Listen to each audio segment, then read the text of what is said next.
Hello दोस्तों आपके अपने चैनल लॉ विद आदित्य में एक बार आपका फिर से स्वागत है। दोस्तों ये वीडियो भारतीय साक्ष्य अधिनियम यानी कि इंडियन एविडेंस एक्ट पर आधारित है, जो महत्वपूर्ण वन लाइनर के रूप में है। इसमें अत्यंत महत्वपूर्ण वन लाइनर को समाहित किया गया है। आशा है ये आप लोगों के लिए उपयोगी सिद्ध होगा।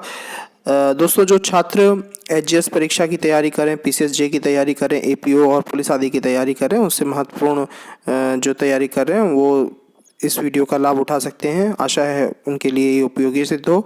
और दोस्तों वीडियो स्टार्ट करने से पहले आपसे एक रिक्वेस्ट है, अगर आपने हमारे चैनल को अब तक लाइक सब्सक्राइब और शेयर नहीं किया है तो ऐसा जरूर करें और राइट साइड का बेल आइकन जरूर प्रेस करें ताकि नए वीडियो अपलोड होने पर नोटिफिकेशन आपको मिलता रहे।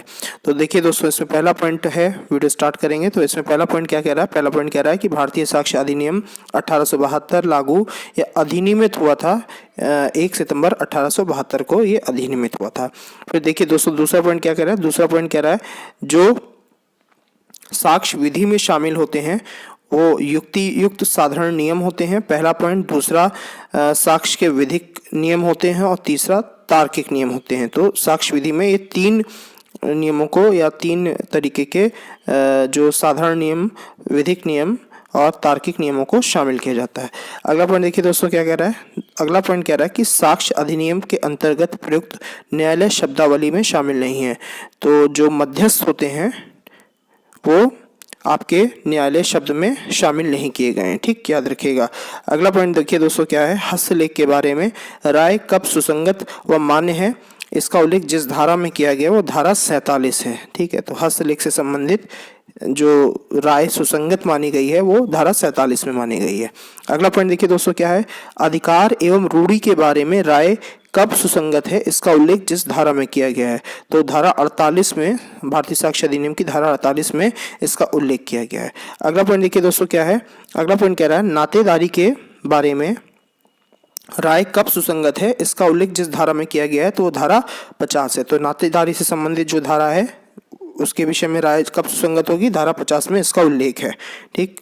अगला पॉइंट है देखिए दोस्तों, भारतीय साक्ष्य अधिनियम में स्वीकृति कर सकता है तो वह व्यक्ति जिससे हित उत्पन्न हुआ हो, ठीक, वो व्यक्ति स्वीकृति कर सकता है, ठीक, याद रखिएगा।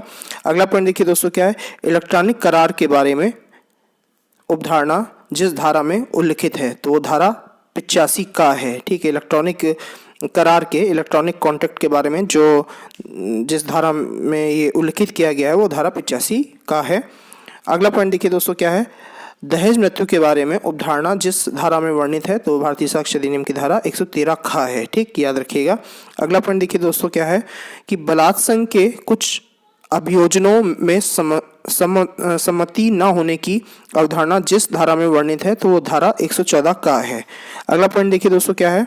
धारा 376 के अपराध में पीड़ित व्यक्ति का शील का साक्ष्य भारतीय साक्ष्य अधिनियम 1872 में सुसंगत नहीं है, ये धारा 52 कहती है। तो ये एक अपवाद से संबंधित धारा है, ठीक है, अत्यंत महत्वपूर्ण धारा है, याद रखिएगा।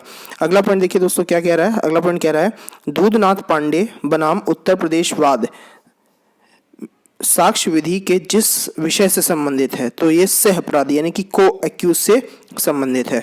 अगला देखिए दोस्तों पॉइंट क्या है। जिस धारा में जीवित की उपधारणा उपबंधित है, ये धारा 107 है। तो जीवित के लिए 107 धारा, ठीक है, याद रखिएगा। उसी की अगली धारा मृत्यु से संबंधित है।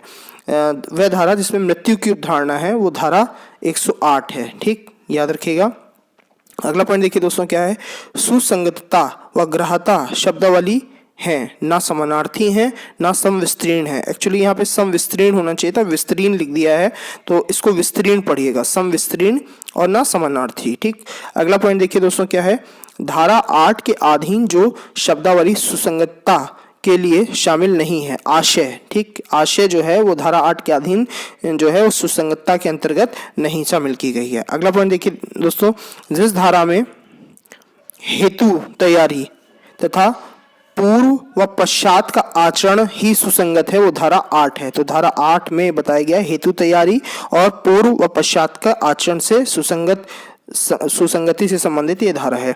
अगला देखिए दोस्तों पॉइंट क्या है। अगला पॉइंट कह रहा है एक अभियुक्त द्वारा की गई संस्वीकृति दूसरे सह अभियुक्त के विरुद्ध सुसंगत है। ये कौन सी धारा कहती है, ये धारा कहती है 30, ठीक। एक जो एक एक्यूज्ड है वो दूसरे एक्यूज्ड के संबंध में जो स्वीकृति देता है वो सुसंगत मानी जाएगी धारा 30 के अंतर्गत। ठीक, अगला देखिए दोस्तों क्या कह रहा है। पुलिस की अभिरक्षा में होते हुए अभियुक्त व्यक्ति द्वारा की गई संस्वीकृति का उसके विरुद्ध साबित ना किया जाना, ये है धारा 26। ठीक, पुलिस अभिरक्षा में कोई व्यक्ति है और अगर वो कोई संस्वीकृति प्रदान करता है अपनी, तो उसके विरुद्ध वो साबित नहीं की जा सकती, ये धारा 26 कहती है, महत्वपूर्ण धारा है।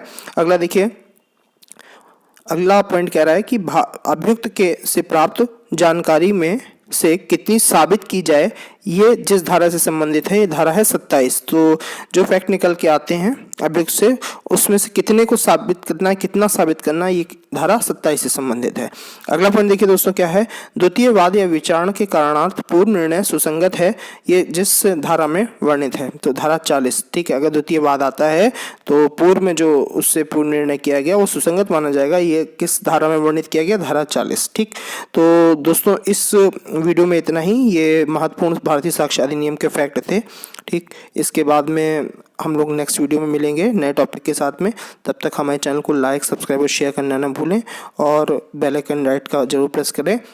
मिलते हैं नेक्स्ट वीडियो में। Thank you.